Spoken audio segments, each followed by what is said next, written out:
తిరుమల శ్రీవారిని మాజీ ఉపరాష్ట్రపతి వెంకయ్య నాయుడు దర్శించుకున్నారు. ఉదయం వీఐపీ విరామ సమయంలో కుటుంబ సమేతంగా పాల్గొని మొక్కులు చెల్లించుకున్నారు. వెంకయ్య నాయుడికి ఆలయ అధికారులు, అర్చకులు స్వాగతం పలికి దర్శన ఏర్పాట్లు చేశారు.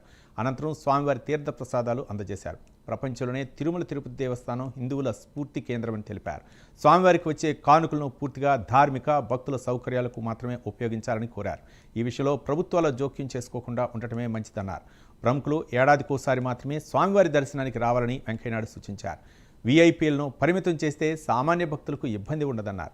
తిరుమలకు వచ్చే ప్రజాప్రతినిధులు బాధ్యతగా హుందాగా వ్యవహరించాలని వెంకయ్యనాయుడు సూచించారు.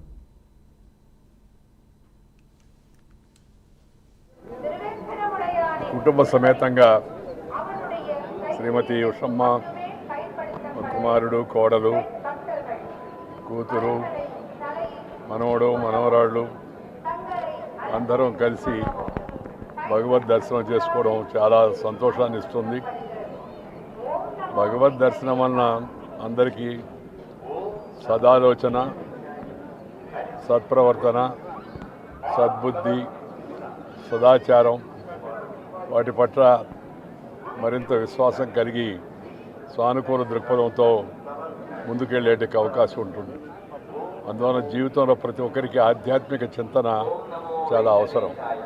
మన హిందూ ధర్మం ప్రకారం మనం దైవభక్తి కలిగి ఉండడంతో పాటు సమాజ భక్తి, సేవ, అనురక్తి కూడా కలిగి ఉండాల్సిన అవసరం ఎంతో ఉంది.